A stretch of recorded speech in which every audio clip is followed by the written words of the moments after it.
신약성경 110페이지 누가복음 10장 21절부터 마지막 42절에 있는 말씀까지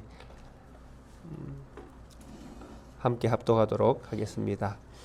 그때 예수께서 성령으로 기뻐하시며 이르시되 천지의 주제이신 아버지여 이것을 지혜롭고 설기 있는 자들에게는 숨기시고 어린아이들에게는 나타내심을 감사나이다. 옳소이다. 이렇게 된 것이 아버지의 뜻이니이다. 내 아버지께서 모든 것을 내게 주셨으니 아버지 외에는 아들이 누구인지 아는 자가 없고 아들과 또 아들의 소원대로 계시를 받는 자 외에는 아버지가 누구인지 아는 자가 없나이다 하시고 제자들을 돌아보시며 조용히 이르시되 너희가 보는 것을 보는 눈은 복이 있도다. 내가 너희에게 말하노니 많은 선지자와 임금이 너희가 보는 바를 보고자 하였으되 보지 못하였으며 너희가 듣는 바를 듣고자 하였으되 듣지 못하였느니라. 어떤 율법 교사가 일어나 예수를 시험하여 이르되 선생님 내가 무엇을 하여야 영생을 얻으리이까? 예수께서 이르시되 율법에 무엇이라 기록되었으며 네가 어떻게 읽느냐? 대답하여 이르되 내 마음을 다하며 목숨을 다하며 힘을 다하며 뜻을 다하여 주 너의 하나님을 사랑하고 또한 네 이웃을 네 자신같이 사랑하라 하였나이다. 예수께서 이르시되 네 대답이 옳도다. 이를 행하라. 그러면 살리라 하시니 그 사람이 자기를 옳게 보이려고 예수께 여짜오되 그러면 내 이웃이 누구니이까? 예수께서 대답하여 이르시되 어떤 사람이 예루살렘에서 여리고로 내려가다가 강도를 만나매 강도들이 그 옷을 벗기고 때려 그의 죽은 것을 버리고 갔더라. 마침 한 제사장이 그 길로 내려가다가 그를 보고 피하여 지나가고 또 이와 같이 한 레위인도 그곳에 이르러 그를 보고 피하여 지나가되 어떤 사마리아 사람은 여행하는 중 거기 이르러 그를 보고 불쌍히 여겨 가까이 가서 기름과 포도주를 그 상처에 붓고 싸매고 자기 짐승에 태워 주막으로 데리고 가서 돌보아 주니라. 그 이튿날 그가 주막 주인에게 데나리온 2를 내어주며 이르되 이 사람을 돌보아 주라. 비용이 더 들면 내가 돌아올 때에 갚으리라 하였으니 네 생각에는 이 세 사람 중에 누가 강도 만난 자의 이웃이 되겠느냐? 이르되 자비를 베푼 자니이다. 예수께서 이르시되 너도 가서 이와 같이 하라 하시니라. 그들이 길 갈 때에 예수께서 한 마을에 들어가심에 마르다라 이름하는 한 여자가 자기 집으로 영접하더라. 그에게 마리아라 하는 동생이 있어 주의 발치에 앉아 그의 말씀을 듣더니 마르다는 준비하는 일이 많아 마음이 분주한지라. 예수께 나아가 이르되 주여 내 동생이 나 혼자 일하게 두는 것을 생각하지 아니하시나이까? 그를 명하사 나를 도와주라 하소서. 주께서 대답하여 이르시되 마르다야 마르다야 네가 많은 일로 염려하고 근심하나 몇 가지만 하든지 혹은 한 가지만이라도 족하니라. 마리아는 그 좋은 편을 택하였으니 빼앗기지 아니하리라 하시니라. 아멘. 지난 주간에는 70인을 파송하는 이 내용 가운데에 특별히 제자들이 나가서 전파했던 내용이 하나님의 나라가 가까이 왔음을 전하고 또 이런 복음의 메시지가 세상 가운데에 드러날 때에 결국 세상 가운데에서는 지금까지 그들이 예수님 당시까지 세상을 지배하고 있던 사탄 마귀가 하늘로부터 떨어지는, 그래서 이 복음이 세상을 새롭게 변화시키는 능력이 이 복음 속에 들어있음을 보여주셨고 또 이런 보임을 통해서 제자들의 사역을 통해서 새로운 시대가 이제 궁극적으로 열려가고 있음을 보게 해주셨습니다. 물론 이 모든 것들을 가능케 하시는 분은 예수님이시죠. 그래서 예수님의 사역이 하나님의 나라를 오게 하는 것이고, 그리고 하나님 나라가 오면 사탄 마귀가 지배하는 세상은 이제 심판을 당하는 세상이 되어진다라는 것입니다. 이것이 지난 주간에 전했던 말씀의 내용 가운데 있었던 부분들입니다. 그런데 참 이 말씀 가운데 우리가 한 번쯤 생각해 봐야 될 것이 뭐냐 하면 제자들이 말씀을 전할 때에 끊임없이 예수님으로부터 들었던 전하도록 말씀을 받았던 내용이 뭐냐 하면 하나님의 나라가 가까이 왔다라는 것입니다. 그래서 이 말씀은 물론 예수님께서 십자가를 지고 부활하고 성천하시며 또 성령을 보내는 이 사건까지 다 포함하는 내용입니다. 근데 이 내용이 이제 하나님의 나라가 온다는 것입니다. 근데 이 하나님 나라가 오는 것이 이제 우리의 시간으로 볼 때에 제자들이 살고 있던 그 시대의 시간으로 볼 때에 너무나 가까이 와 있는 시간이었다라는 것이죠. 그리고 나서 2000년이 이상이라는 시간이 흘렀으니까 이미 이제 하나님 나라는 저희들 입장에서는 와 있죠. 왜냐하니까 예수님의 사역이 마침을 이루었으니까요. 그래서 예수님께서 하실 사역을 다 이루셨기 때문에 하나님의 나라가 가까이 온 것이 아니라 이제 왔다라는 것이죠. 그래서 하나님의 나라가 가까이 왔다라는 이 표현을 가만히 우리가 생각해 보면 그리고 저희들의 입장에서는 예수님께서 모든 사역을 다 마무리하셔서 하나님 나라가 왔다라고 생각한다면 성경이 가지고 있는 하나님의 나라라는 이 개념은 우리가 죽어서 얻게 되어지는 나라가 아니다라는 것입니다. 그리고 우리가 죽어서 가는 하나님의 어떤 나라가 늘 있다라는 그런 생각만 저희들이 하고 살아가는데 실제로는 그렇지 않다라는 것입니다. 성경이 가르치는 이 교훈들을 가만히 따라가 보면 하나님의 나라는 지금 어디에 있는가 하면 우리 모든 성도님들 가운데 있다라는 것이에요. 하나님의 나라는. 왜냐하니까 예수님의 사역은 이미 2000년 전에 마무리를 하셨거든요. 그리고 성령이 오셨으니까요. 성령이 오셨다라는 이야기는 하나님의 나라가 이 세상에 왔다라는 이야기입니다. 그래서 하나님의 나라가 와 있는데 우리는 늘 어떤 생각을 하고 살았습니까? 죽어야 하나님 나라 간다고 생각하고 사시는 거예요. 내가 죽어야 하나님 나라에 간다. 그게 아니다라는 것입니다. 성경의 관점은 언제나 하나님의 나라는 우리와 함께 있다라는 것이죠. 그래서 성경이 이렇게 말씀하는 이 하나님 나라는 왜 이렇게 이야기하는가 하면 예수님이 성령을 보내시면 성령이 오셔서 이제 성령은 하나님이시잖아요. 성령이 그냥 오시는 것이 아니라 이 성령 안에 하나님 아버지와 예수님이 함께 계시거든요. 이 성령은 삼위일체니까요. 그래서 이 성령이 오셔서 이제 하나님의 나라로서 자기 백성을 이제 다스리기 시작하시는 거예요. 그래서 예수님이 제자들을 보내서 복음을 전하게 하고 하나님의 백성을 불러 모으시잖아요. 불러 모은 그 백성은 이제 하나님의 백성인 거예요. 그래서 하나님이 말씀으로 그 백성들을 다스리는 그런 시대가 열린 것입니다. 그래서 하나님도 와 계시고 백성도 하나님 안으로 모여들고 그래서 왕이 있고 백성이 있으니까 나라가 이루어진 거예요. 그래서 하나님의 나라는 멀리 있는 것이 아니라 언제나 저희들과 함께 있습니다. 이것을 우리 성도님들이 믿으셔야 됩니다. 그리고 그래야 하나님이 지금도 나와 함께 하시잖아요. 그래서 하나님이 늘 나와 함께 하니까 이 세상 사는 우리 모든 성도님들의 모든 삶은 만사 형통인 거예요. 뭐 병에 안 걸린다는 말씀이 아닙니다. 나쁜 일을 만나지 않는다는 이야기가 아닙니다. 나쁜 일을 만나도 병에 걸려도 뭐 내 사업이 망해도 다 하나님 안에서 되어지는 일이기 때문에 우리가 그런 일들로 인하여 염려할 것이 없다라는 이야기입니다. 그래서 하나님은 우리에게 늘 무엇을 주십니까? 평안을 주시는 것이죠. 하나님이 주는 이 평강은 세상이 감당할 수 없는 일이라 이렇게 말씀하셨잖아요. 세상에서 일어나는 어떤 일도 하나님 안에 있는 나의 평강을 뺏을 수는 없다라는 것입니다.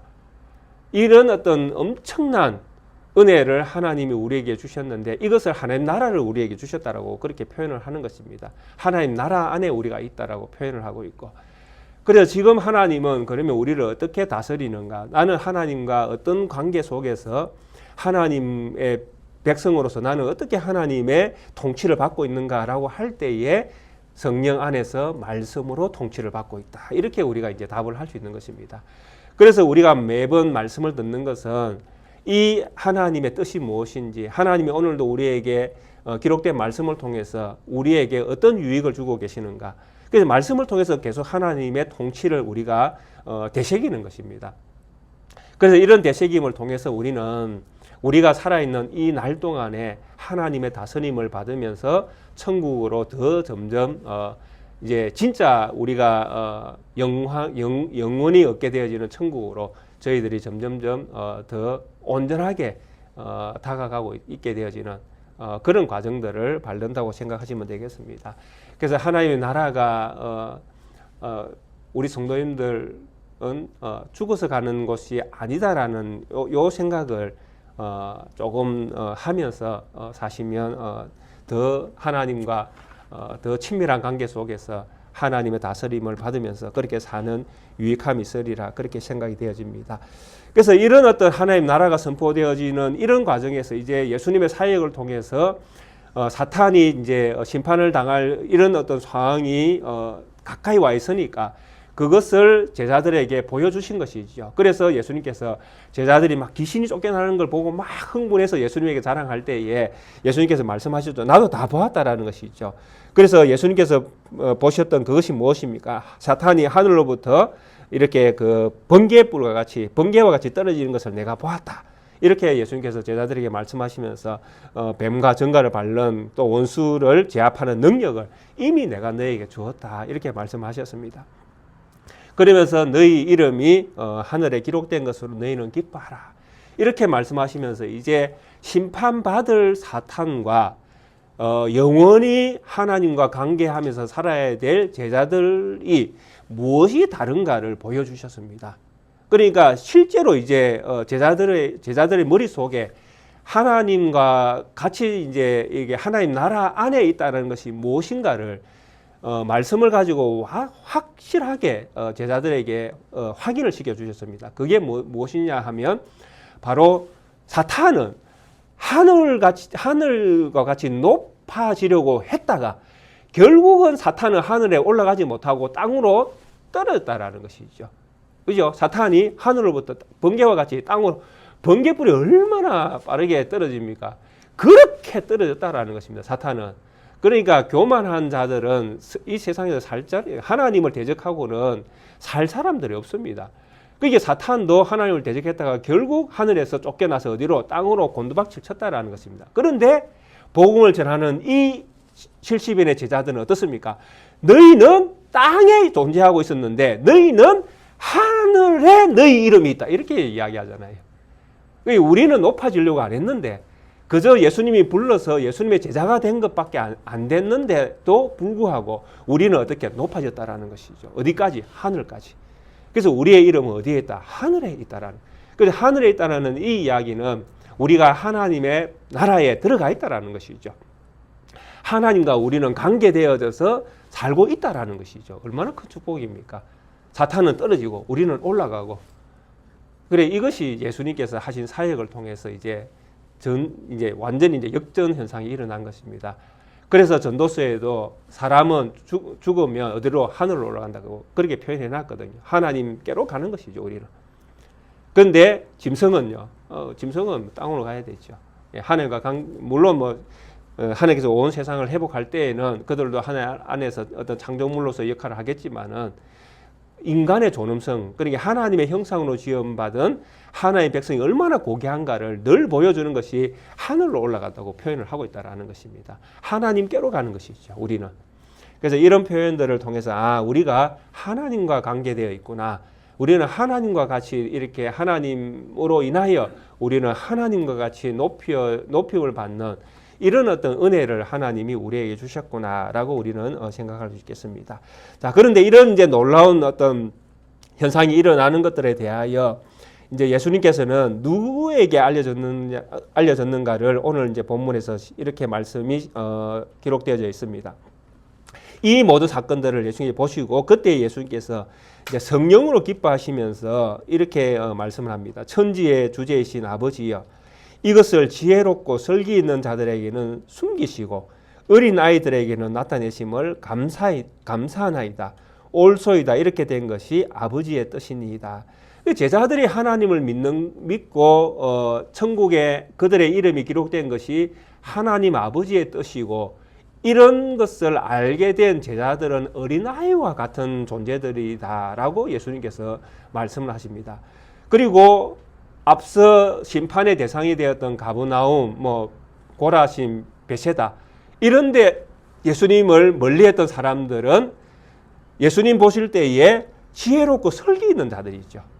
그래서 지혜롭고 설기 있는 자들에게는 이 하나님의 뜻을 숨겨버리시고 어린아이와 같은 이 제자들에게 하나님 아버지의 뜻을 알게 하신 것이 정말 예수님께서 성령으로 기뻐하실 일이다. 이렇게 예수님께서 말씀을 하고 계십니다. 그래서 이 말씀들이 우리에게 주는 바가 저는 엄청나게 크다고 생각을 합니다. 누가 하나님 나라를 알게 되는가, 또 하나님의 나라를 알게 되는 것이 얼마나 큰 복인가 하는 것입니다. 성령으로 기뻐하십니다. 예수님께서. 그래서 성령으로 인하여 기뻐하신다는 것은 이제 이 모든 일들이 성령 안에서 되어진다는 말씀과도 같다라고 저는 이해가 되어집니다. 왜냐하면 궁극적으로 예수님께서 성령을 보내실 것이니까요. 그래서 제자들이 복음 안에서 하나님 자녀가 되어지는 것이 얼마나 이게 큰 복인가 하는 것입니다. 얼마나 이게 하나님께서 지금 하나님의 뜻이다라고 표현을 해놨으니까 이것은 분명히 되어지는 것이고 하나님의 계획 가운데 있었던 것이라는 내용입니다. 그리고 이 뜻은 여기에서는 뜻이라고 이렇게 표현되어 있지만은 다른 성경에서는 똑같은 단어로서 가장 많이 사용되고 있는 의미가 뭐냐 하면 기쁨이라는 뜻입니다. 이건 아버지의 기쁨이다라는 표현으로 이게 바꿀 수 있는 내용입니다. 왜냐 이거는 문맥에 따라서 기쁨으로도 하나님 뜻으로도 하나님의 어떤 계획으로도 이게 그 말을 바꾸어 쓸 수 있는 용어거든요. 그러니까 얼마나 하나님께서 기뻐하시는 일인가 하는 것입니다. 이 내용이. 이게 하나님 뜻이고 하나님 기쁨이고 하나님의 계획이고. 그래서 이 계획이 어린아이와 같은 자들이 예수님을 보는 것입니다. 우리가 그 앞에서 보았던 가버나움 같은 이런 동네에 엄청난 기적을 많이 행했지 않습니까? 근데 가버나움이라는 이 동네에 가버나움이 가지고 있는 이름의 의미가 뭐냐 하면 자비의 마을입니다. 자비의 마을. 이름으로서는 정말 하나님 앞에서 정말 신실해야 될 것 같지 않습니까? 하나님의 자비와 긍휼을 보여주는 그런 의미를 가지고 있으니까요. 그런데도 불구하고 가장 많은 기적을 행했는데도 불구하고 그 지역에 있는 사람들은 예수님을 메시아로 인정하지 않았다라는 것입니다. 그리고 왜 이런 지역에 있었던 사람들이 왜 예수님을 메시아로 인정하지 않았습니까? 이들이 지혜롭고 설기가 있었기 때문에 그렇습니다. 그런데 이 지혜라는 것도 설기라는 것도 예수 그리스도 안에서 하나님 안에서 지혜를 가지고 하나님 안에서 설기를 가질 때에는 좋은 어떤 의미로 사용이 되어집니다. 그런데 세상 사람들이 이런 하나님 없는 가운데에 이 사람들이 지혜를 가지고 설기를 가진다라는 것은 엄청난 심판 행위에 해당되는 내용입니다. 왜 그러냐면 이 지혜라는 것이 가지고 있는 의미가 그렇습니다. 이 세상에서 이제 세상은 우리가 눈에 보이는 것들이잖아요. 이 세상에 눈에 보이는 것들, 이런 것들, 사물의 이치, 상황, 문제들이 어떤 일들이 상황을 가지고 일어나지 않습니까?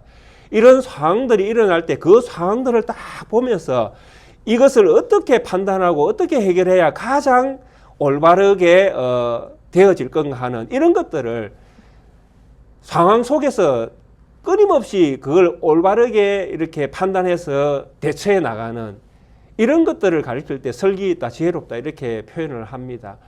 그러니까 세상 사람들 안에서 설기와 지혜라는 것은 뭐냐 하면 세상이 가지고 있는 그 물적 자원들 있지 않습니까? 또 우리가 사람으로서 육체를 가지고 살아갈 때에 우리의 삶에 육체를 가진 우리의 삶에서 우리의 삶에서 가장 지혜롭게 사는 게 무엇입니까? 육체의 한계 속에서는 정말 가장 좋은 게 뭐냐 하면 이 육체를 이롭게 만들어가는 것, 육체를 편하게 만들어가는 것이 가장 지혜롭지 않습니까?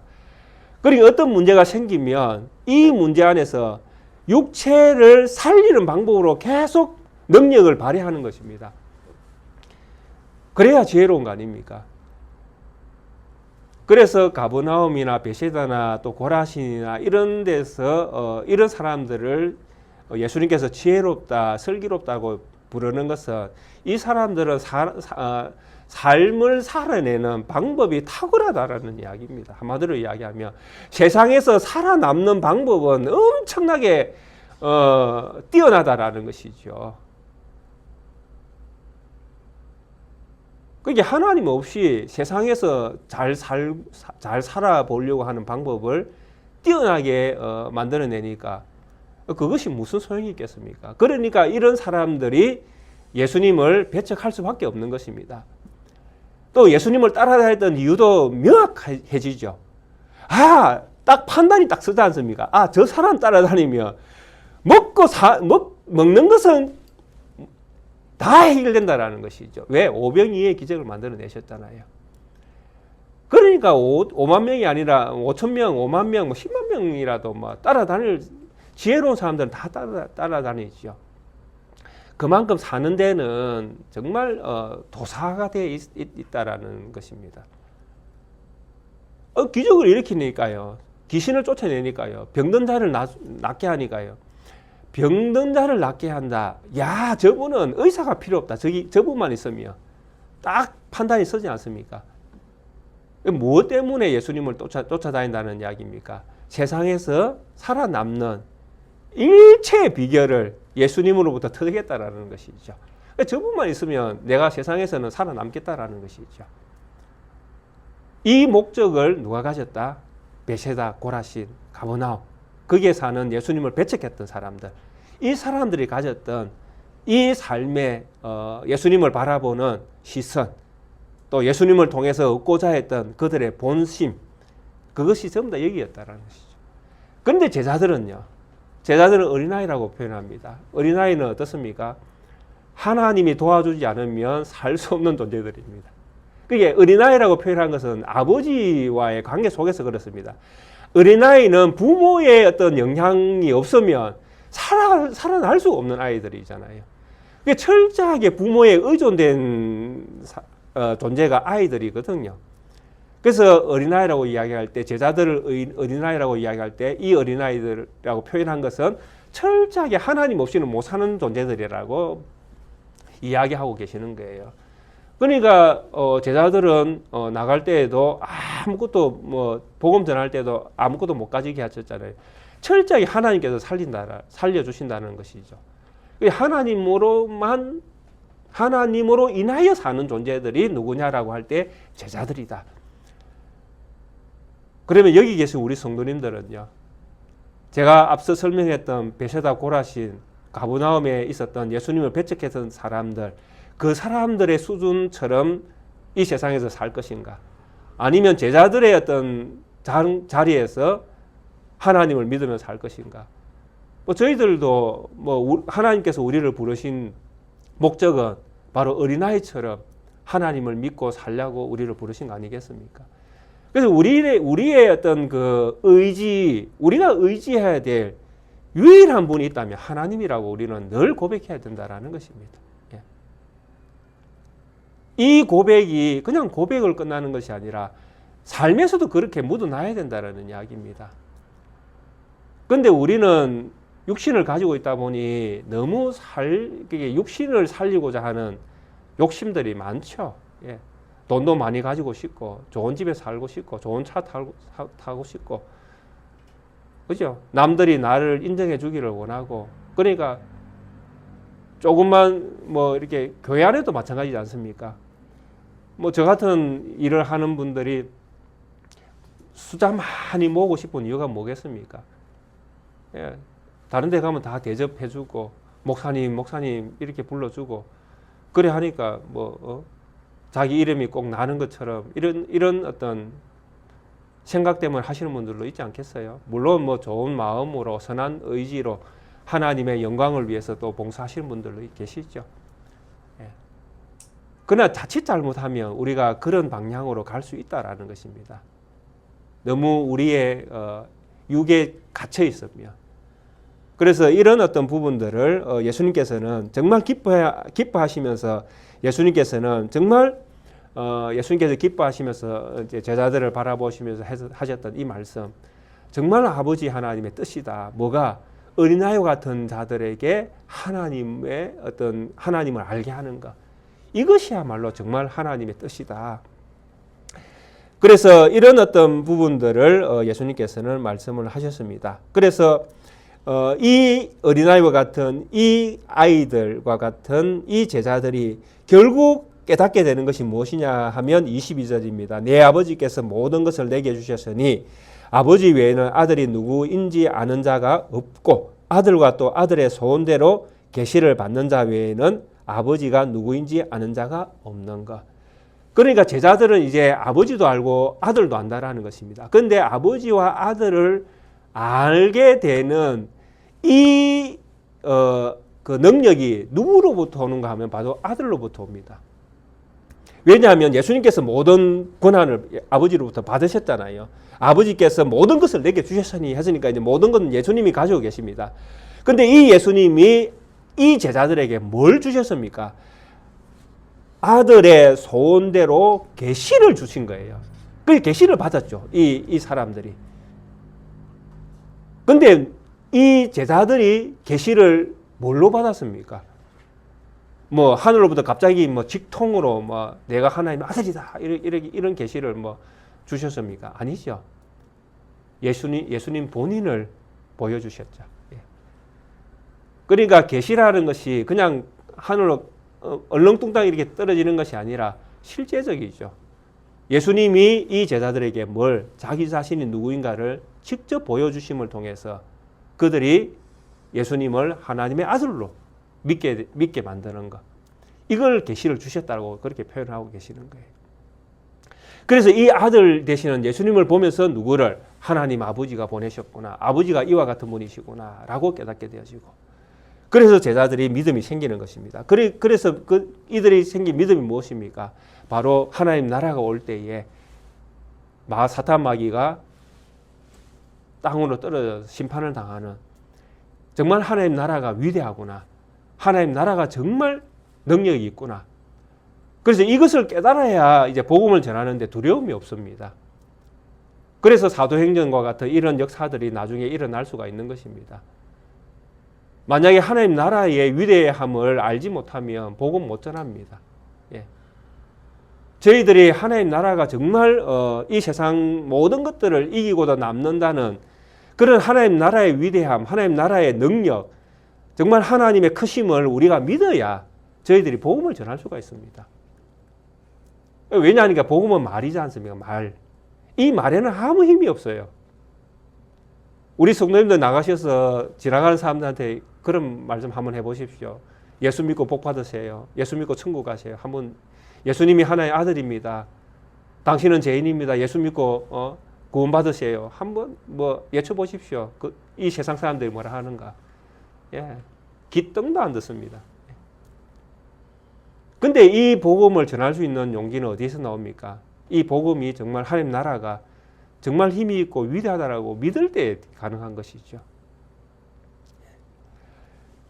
그래서 제자들은 이런 어떤 복음의 능력들을 예수님으로부터 이제 실질적으로 보고 배우는 겁니다. 귀신이 떨어지는 걸, 귀신이 쫓겨나는 걸 이미 보았으니까요. 그런 것들을 통해서 실질적인 이제 교육을 다 받은 것입니다.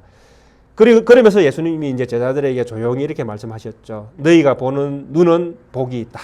내가 너희에게 말하노니 많은 선지자와 임금이 너희가 보는 바를 보고자 하였으되 보지 못하였고 너희가 듣는 바를 듣고자 하였지만은 듣지 못하였다. 구약 성경에서 끊임없이 선지자와 왕들이 보고 싶은 것, 하나님의 뜻, 하나님의 계획 가운데에 오시는 메시아, 이 모든 계획들을 보고자 했는데 본 사람들이 없다라는 것이죠. 그런데 너희는 복이 있다라는 것이죠. 왜? 그 선지자들이 보고자 했던 것들을 너희는 지금 너희 눈으로 보고 있으니까. 그래서 예수님이 자기 자신이 누구인가를 확실하게 말씀을 해주신 것이죠. 구약이 말하던 그 메시아가 나라는 것이죠. 그래서 나를 본 너희는 복이 있다라는 것이죠. 바꿔 이야기하면 우리에게도 적용이 될 수 있죠. 예수 그리스도를 믿고 예수 그리스도 안에 있는 우리가 뭐가 있다? 복이 있다. 그죠? 복 없습니까? 복 있습니까? 예. 우리 성도는 복 있습니까? 복 없습니까? 예, 복이 있죠. 복 받았죠. 우리는 복이 넘칩니다. 우리 안에 예수님이 충만하잖아요. 에베소서에서 그렇게 말씀하고 있잖아요. 예수 그리스도가 우리 안에 충만하게 거하신다 하셨으니까요. 그러니까 우리가 얼마나 큰 복을 받고 살아가고 있습니까? 근데 조금만 힘들면 아이고 하나님, 아이고 하나님 그러고 있죠. 예.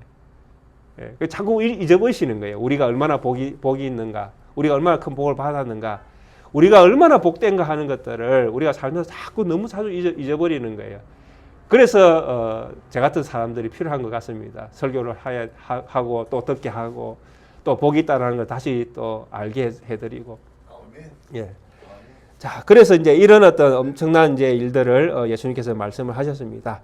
그 이때에 이제 예수님께서 이 하나님 나라를 정말 예수님께서 어떻게 이루시는가를 이제 실제 삶 가운데에서 이제 하나의 예를 가지고 이제 예수님께서 이제 보여주십니다. 내가 왔잖아. 내가 예수님입니다. 예수님 자신이 오셨습니다. 그리고 내가 하나님 나라를 가지고 왔다. 그 이 하나님 나라를 이제 내가 나로 말미암아 하나님 나라는 이제 이루어질 것이다. 이것을 보여주는 실제적인 그 내용. 예수님이 정말 이 일을 하실 분인가? 예수님께서 이 일을 하신다는 것을 실제로 보여주는 내용이 그 밑에 있는 율법 교사와의 대화 가운데 나오는 내용입니다. 어떤 율법 교사가 일어났습니다. 예수님을 시험합니다. 내가 무엇을 해야 영생을 얻겠습니까? 예수님께 다시 질문합니다. 율법 교사에게 율법에 무엇이라고 기록되어 있느냐? 네가 어떻게 읽고 있느냐? 율법 교사니까 율법은 이제 많이 알고 있겠죠. 성경, 구약 성경을 많이 알고 있겠죠. 그래서 율법을 어떻게 기록되어져 있고 너는 어떻게 율법을 읽고 있느냐 하니까 율법 교사가 대답을 합니다. 네 마음을 다하며 목숨을 다하며 힘을 다하며 뜻을 다하여 주 너의 하나님을 사랑하고 또한 네 이웃을 네 자신같이 사랑하라 하였나이다. 이게 신명기 6장 5절에 나오는 말씀입니다. 그 뒤에 쭉 나오는 말씀인데 신명기 6장 5절에 있는 이 말씀을 가지고 답을 합니다. 그래서 예수님께서 말씀합니다. 네 대답이 옳도다. 이를 행하라. 그러면 살리라. 율법을 지켜 행하면 산다고 율법이 말씀을 하셨거든요. 율법에서.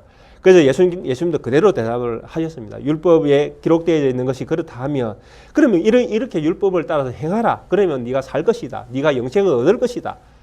이렇게 예수님께서 답을 주신 것입니다.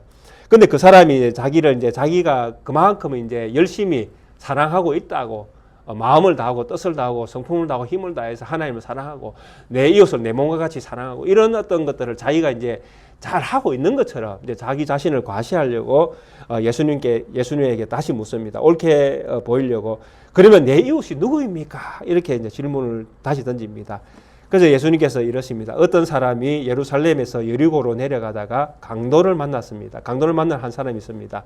옷을 벗기고 때려 거의 죽은 것 같이 하고는 버려두고 강도들은 떠나갔습니다. 그때에 한 제사장이 그 길로 내려가다가 강도 만난 사람을 봅니다. 그리고는 어떻게 합니까? 싹 피해서 갑니다. 강도를 만난 사람이 있는데 딱 피해서 이제 자기 갈 길을 가버립니다. 누가요? 제사장이. 그리고 또 어떤 사람이 어떠한 레위인입니다. 뭐 제사장을 도와주는 사람이죠. 레위인이 그곳에 이르러 그를 보고 또 이렇게 팍 피해서 지나갑니다. 근데 이제 이 사람을 예루살렘에서 여리고로 가다가 강도를 만났기 때문에 유대인으로 볼 수밖에 없습니다.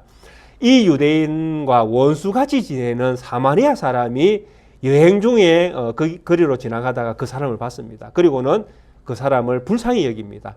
그리고는 기름과 포도주로 그 상처를 닦아주고 싸매어주고 짐승에 태워서 주막 그러니까 실자리로 데려가서 돌보아줍니다. 그리고 그 다음날 자기는 이제 볼일을 보려고 가면서 주인에게 청을 냈습니다. 데나리온 2를 주면서 이 사람을 돌보아주라. 그리고 비용이 더 들면 내가 돌아와서 갚아주겠다. 근데 두 데나리온이 한 그 노동자의 하루 품삯이 한 데나리온이니까 2데나리온이 2일치 노동자의 품삯입니다. 그러니까 요즘 노동하시는 분들이 시급으로 10,000원을 받으면 8만 원에서 10만 원, 그죠? 한 10만 원 정도 받겠습니다. 그러니까 20만 원이라는 돈을 지불을 하고 가고 다시 뒤에 와서 모자라면 다시 주겠다고 이야기합니다.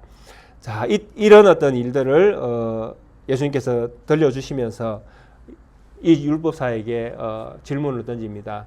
네 생각에는 이 세 사람 중에 제사장, 레위인, 사마리아인 중에 누가 강도 만난 자의 이웃이 되겠느냐? 그러니까 사마리아인이라고 표현하기는 너무나 쑥스럽죠. 왜 원수 같은 존재이니까 그 사람을 입에 담기는 너무 어렵죠. 그래서 뭐라고 이야기합니까? 자비를 베푼 자니이다. 이렇게 답을 합니다. 그러니까 예수님께서 뭐라고 말씀합니까? 너도 이와 같이 하라. 이게 결론입니다. 참 이 이야기는 뭐 너무나 우리가 익숙하게 알고 있는 이야기죠. 근데 이걸 어떻게 이제 이해를 할 것인가 하는 문제를 우리가 만나게 되어지는데, 자, 이제 율법을 가지고 이야기합니다. 성경에서는 뭐라고 기록되어 있느냐? 영생을 얻으려면 이 영생 문제입니다. 영생을 얻으려면 성경에는 뭐라고 기록되어 있느냐? 하나님을 사랑하라. 내 이웃을 내 몸같이 사랑하라. 이 두 가지가 율법에 기록되어 있습니다. 이걸 행하라고 예수님께서 말씀하죠. 근데 과연 이 율법을 하나님의 사랑, 이웃 사랑을 실천해서 영생에 들어갈 사람이 있는가 하는 것이죠. 어떻습니까? 그럴 능력이 사람들에게 있을까요? 마음을 다하고 힘을 다하고 성품을 다하고 그렇게 하나님을 사랑할 사람이 세상에 있을까요? 내 이웃, 내 옆에 사는 친구를 내 몸과 같이 사랑할 만큼 큰 사랑을 가진 사람이 세상에 있을까요? 그러니까 율법이 이야기하는 것은 결국은 할 수 없다라는 이야기죠.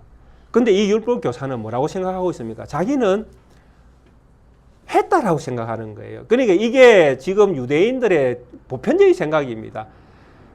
이 시대에 살았던 유대인들은 자기들의 선한 의지로, 선한 행위로 하나님 나라에 들어갈 수 있다고 생각하는 거예요. 그래서 바리새인들과 같은 사람들이 생겼지 않습니까? 자기 자랑을 얼마나 많이 합니까? 우리는 1회에 2번씩 금식 기도하는 사람들입니다. 우리는 하나님의 말씀을 늘 우리 옷에 이렇게 새기고 다니면서 늘 하나님의 말씀을 묵상하는 사람들입니다. 우리는 박하 해양 같은 아주 작은 부분에서조차도 우리는 하나님 앞에 10분의 1을 드리는 경건한 하나님의 자녀들입니다. 이런 사람들이잖아요. 그래서 자기들의 행위로 얼마든지 하나님 나라 영생을 얻을 수 있다라고 생각하고 살았습니다. 그러니까 이런 생각을 가진 사람들에게 예수님은요, 귀찮은 존재가 될 수밖에 없습니다. 앞서 우리가 말씀을 보았지 않습니까? 예수님께서 오셨습니다.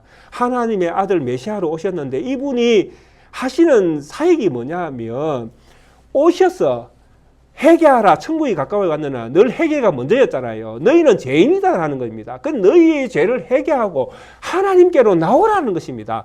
하나님 아버지 앞에 나와서 하나님 아버지 우리는 죄인입니다. 우리 죄를 용서해 주옵소서.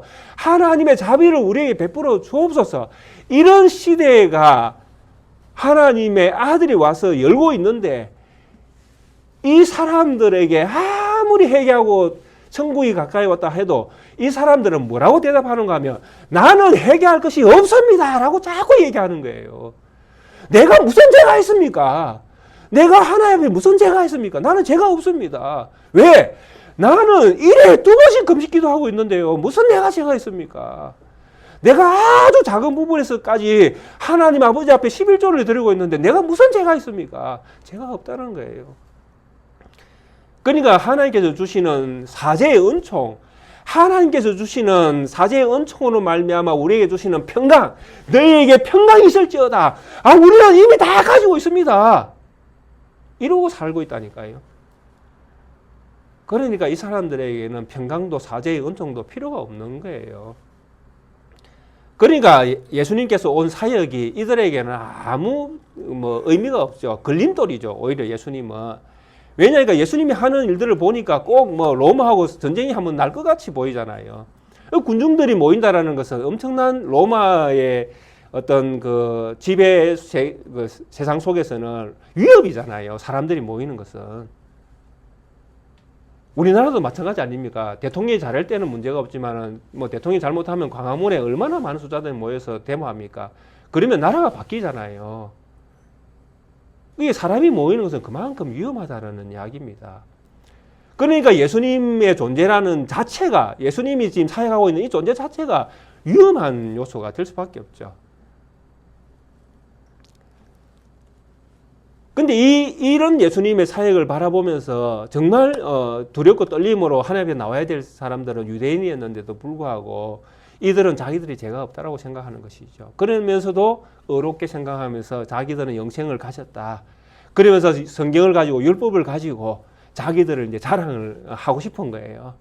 내가 율법을 이만큼 알고 있고 이 율법을 가지고 내가 이만큼 살고 있으니까 나는 영생을 얻었지요. 이렇게 예수님 앞에 자랑을 하고 싶은 거예요. 그러니까 예수님께서 이제 답을 주신 것입니다. 자, 봐라. 어떤 한 사람이 여행을 하다가 예루살렘에서 예루고로 내려가다가 강도를 만났다. 근데 제사장이 지나가는데 싹 피해 가더라. 레인이 지나가는데 싹 피해 가더라. 무슨 이야기 같습니까? 예수님의 이야기는 너무나 명확합니다. 제사장, 너희가 가지고 있는 율법, 그거 구원 못 얻는다. 레인, 너희가 가지고 있는 종교 행위, 구원 못 얻는다. 사람이 어떤 행위를 해서 구원을 받을 만한 능력이 그 사람에서 나올 수 없다라는 이야기입니다. 제사장도 피해갑니다. 율법도 피해갑니다. 사람을 피해갑니다. 우리가 하는 종교 행위, 주일 성수, 11조, 교회 봉사, 그걸로 천국 못 갑니다. 그걸로 천국 간다고 믿으시면 우리의 신앙도 오해를 하고 있는 것입니다. 제사장도 감당이 안 되는데요. 레위인도 감당이 안 됩니다. 근데 누가 감당을 합니까? 사마리아인이, 유대인들이 제일 멀리하는 그 사마리아인이 선을 행합니다. 이 사마리아인이 선을 행합니다. 자비를 행합니다. 이 사마리아인이 누구로 보이십니까? 이 성경에서 이 사마리아인을 예수님이라고 보고 있는 거예요. 율법도 못한다. 종교도 못한다. 그런데 자비는 한다라는 것이죠. 누가? 예수 그리스도. 하나님의 자비 외에는 답이 없습니다. 하나님이 자비로우신 하나님이실 때에 우리에게 구원이 있는 것이지, 하나님의 자비하심이 없으면 저희들에게 구원이 일어날 수가 없습니다. 그래서 강도 만난 이 사람을 구원하는 이 사마리아인은, 선한 사마리아인은 철저하게 예수 그리스도의 십자가를 보여주고 있는 것이죠. 주님이 죽어야 되는 거예요. 주님이 자비를 베풀어 주실 때에 비로소 강도 만나서 강도 만났는데 그냥 강도 만난 것이 아니라 죽은 것 같이 되어 있잖아요. 그게 우리의 본 모습이잖아요. 이런 사람이 예수님의 사역으로 인하여, 예수님의 능력으로 인하여 구원을 얻고 새 생명을 얻게 되어지는 것입니다. 그러면서 예수님께서 율법 교사에게 말씀합니다. 너도 가서 이와 같이 하라. 무슨 이야기입니까? 나를 믿으라라는 것이죠. 이 자비를 행하고 있는 나를 믿으라. 내가 곧 구원자이고 내가 곧 하나님께서 보내신 메시아이고, 이런 메시아를 바라보는 것, 이런 메시아를 믿음으로 바라보는 것, 그것이 바로 구원이다. 그 다음에 마리아와 마르다의 이야기가 이것을 보여주고 있죠. 무엇을 우리가 들을 것인가? 누구로부터 들을 것인가? 오신 메시아로부터 오는 그 말씀을 들어야 생명을 얻게 되어지는 것입니다. 우리가 뭔가 하나님 앞에 봉사한다고, 마르다처럼 열심히 뭔가 하나님 앞에 대접한다고 우리가 천국 가는 게 아닙니다. 우리는 우리의 자리를 더 명확하게 잘 알아야 되죠. 겸손하게. 우리가 하나님을 섬기기 전에 우리는 하나님의 말씀을 듣는 자리에 먼저 있어야 되죠. 하나님으로부터 오는 말씀을 들어야 뭐가 나옵니까? 하나님의 은혜를 알고, 하나님의 자비를 알고, 하나님을 향한 믿음이 생기는 것입니다. 이 믿음이 생길 때에 그 다음에 무엇이 나옵니까? 마르다와 같은 봉사의 마음이 나오는 것이죠. 그 다음이죠. 봉사가 먼저 오면 안 된다라는 이야기입니다. 항상 우리는 믿음으로 봉사를 해야 되는 것이지, 봉사로 믿음을 앞세우는, 그게 내가 믿음 있는 것을 봉사로 이야기하려고 하면 안 된다라는 이야기입니다. 항상 믿음 안에서 봉사가 나와야 된다는 이야기죠. 그러니까 의를 가지고, 내가 하는 일을 가지고 천국을 이야기하지 말라는 이야기입니다. 천국에 들어가는 이야기를 하지 말라는 이야기입니다. 일이 중요한 것이 아니라 무엇이 하나의 말씀을 바르게 내 마음에 새겨 믿는 것. 이 믿음이 있을 때에 무엇도 나옵니까? 사랑도 나오게 되는 것입니다. 그래서 하나님을 사랑하고, 그래서 하나님을 사랑하기 때문에 이제 뭘 하라고 성경이 이제 서신서에서 쭉 우리가 가지고 있는 서신서가 많지 않습니까? 고린도전서부터 해가 쭉 다 서신서 아닙니까? 이 서신서를 보면 끊임없이 이제 믿음을 가르쳐서 믿음 안에 있는 성도라고 이제 우리를 바라보면서 성경은 이제 우리에게 권면을 끊임없이 많이 하지 않습니까? 이것도 해라, 저것도 해라, 뭐도 해라. 근데 이 명령을 믿음 안에서 듣는 명령으로 이제 들으셔야 된다라는 이야기입니다. 그래서 믿음이 없이 그 말씀들을 들으면 그 모든 이야기들은 다 짐밖에 안 됩니다. 왜? 내가 이루어서 그걸 행함으로써 천국 가려는 노력밖에 되지 않으니까 다 짐밖에 안 되죠. 근데 믿음 안에서 그것을 들으면 자기 자신을 이제 분수를 알게 되어집니다. 아, 내 믿음이 이거밖에 안 되는구나. 내가 여기 이 정도밖에 안 돼. 내 현실은 이렇구나. 그러면 여기에서 내가 하나님 앞에 사랑할 수 있는 방법이 무엇이냐. 이렇게 나아가게 되어집니다. 그러니까 상식을 가지고 이제 하나님을 보게 되는 것이죠. 하나님께 주신 은혜를 가지고 세상을 바라보고 교회를 바라보고 가정을 바라보고 직장을 바라보고 거기에서 내가 할 수 있는 영역이 무엇인지를 판단하는 것입니다. 이런 어떤 판단 속에서 되어지는 것은 믿음으로 한다고 그렇게 우리가 표현을 하죠. 그런데 이것이 안 되어지면 우리는 이제 봉사의 일을 하다가 그냥 지쳐서 이제 나가 떨어지게 되어지죠. 그래서 이런 부분들을 종합적으로 10장에서는 하나님 나라를 이야기하면서 궁극적으로 하나님 나라를 이루시는 분은 예수님이고, 이 예수님이 이 하나님 나라를 어떻게 이루시는가? 자기의 희생으로 이루신다는 것입니다. 그리고 이런 희생으로 이루시는 이 예수님의 말씀을 우리가 늘 경청하는 자리에 있어야 된다는 것. 이 예수님을 통해서 우리는 말씀을 들어야 되는 것이죠. 그래서 이것이 우리에게 가장 어떤 의미가 있고 또 우리의 믿음을 세우는데 중요한 요소들이 된다고 그렇게 볼 수 있습니다. 우리 사랑하는 성도님, 오늘 이미 우리에게 정말 얼마나 큰 복을 받고 있는가를 말씀을 하셨습니다. 그리고 이 복을 받은 사람들은 얼마나 하나님을 의지하는 사람들인가 하는 것도 말씀을 하셨습니다. 왜? 어린아이니까요. 그래서 이 어린아이들은 늘 누구로부터? 하나님으로부터 말씀을 듣고 그 말씀 안에서 자라가야 바른 하나님의 사람으로 이렇게 성장해 갈 수 있다는 것들도 오늘 말씀을 하고 있는 것 같습니다. 예수님의 희생 없이는 우리에게 은혜가 주어질 수 없습니다. 이런 은혜를 주신 예수님으로 인하여 이 교회는 또 이렇게 존재하고 있습니다. 예수님의 은혜를 늘 기억하며 사는 우리 성도님들 되십시오. 예수님이 얼마나 큰 자비를 우리에게 베풀어 주셨는가를 늘 믿음으로 고백하면서 예수님께서 주신 말씀,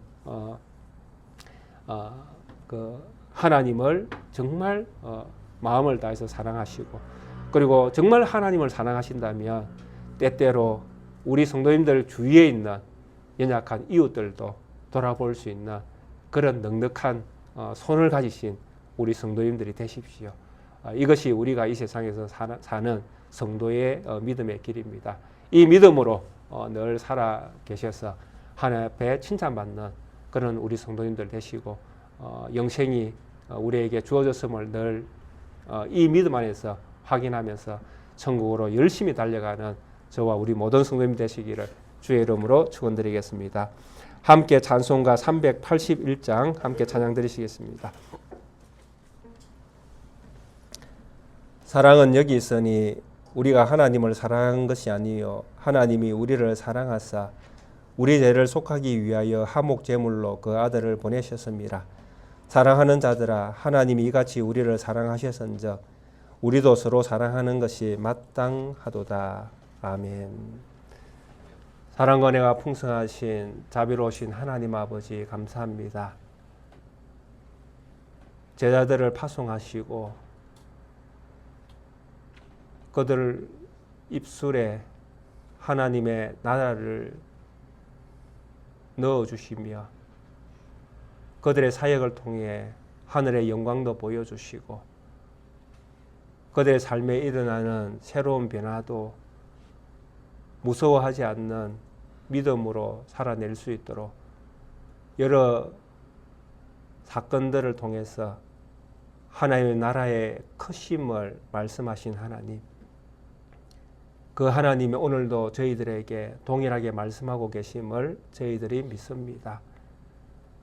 비록 우리의 눈은 살아계신 예수님을 보지 못하였지만 성령 안에서 우리는 믿음으로 예수님이 내 안에 우리 안에 살아계심을 믿는 믿음을 가지게 되었음을 고백합니다.